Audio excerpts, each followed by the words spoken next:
शेतकरी मित्रांनो, ऊसात नेमकं कशाला घाबरायचं आणि का? खरं तर आपण शिवाजी महाराजांचे मावळे आहोत आणि शेतकरी तर कुणालाच घाबरत नाहीत.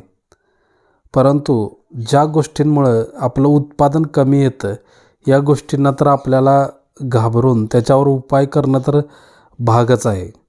आता तर एक अशी गोष्ट आलेली आहे की बिबट्या जाईल तिथं बघल तिथं प्रत्येक शेतात, शिवारात, कुठल्या तालुक्यात, जिल्ह्यात कुठं पण जावा, बिबट्या हा आपल्याला दिसतोयच किंवा त्यानं काहीतरी केलेलं आपल्याला कळतंयच. यामुळे या बिबट्याला आपण घाबरून मात्र नक्कीच राहायला पाहिजे. असो, त्याच्यावर आपण काही करू शकत नाही. साप असतील त्याच्यावर पण आपण काही खास करू शकाल असं तरी काही वाटत नाही आहे. परंतु ज्या गोष्टी आपल्या हातातल्या आहेत त्या तर गोष्टींचा आपण विचार करू. ऊसात नेमकं घाबरायचं कशाला, तर पहिला म्हणजे मावा.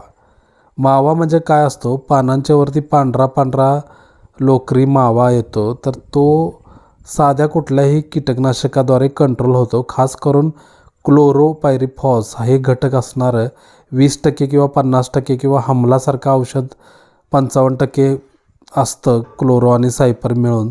ते मारलं तरी हा मावा कंट्रोल होतो. म्हणजे 25% आपलं उत्पादन याच्यामुळं कमी येत असतं तर ते वाढतं. हा तांबेऱ्याला तुम्ही ट्रायल घेत बसण्यापेक्षा सरळ टिल्ट आणा. 180 किंवा 200 रुपये जातील. फक्त 7 ते 8 मिली वापरा. तांबेरा कंट्रोल होतो. 10 ते 15% उत्पादन वाढतं. हुमणीला घाबरतो बऱ्याच वेळेला. हुमणी ही जमिनीच्या खालची कीड आहे. हुमणी जर वाटत असेल तर फर्टेरा किंवा रिजेंट वापरा. फिप्रोनेल घटक असतो, त्याच्याद्वारे ही हुमणी कंट्रोल होते.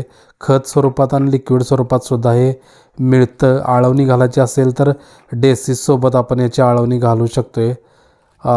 त्याच्यानंतर कशाला घाबरायचं, तर तुऱ्याला. आता तुरा म्हणजे काय, 9632 ऊस असेल तर उसारा तुरा आला तर 1.5 महिना अजिबात घाबरायचं नाही. आणि जर इतर जाती असतील तर मात्र जरा तुरा दिसायला लागला की घाबरायचं. लगेच तो ऊस कारखान्याला घालून टाकायचा.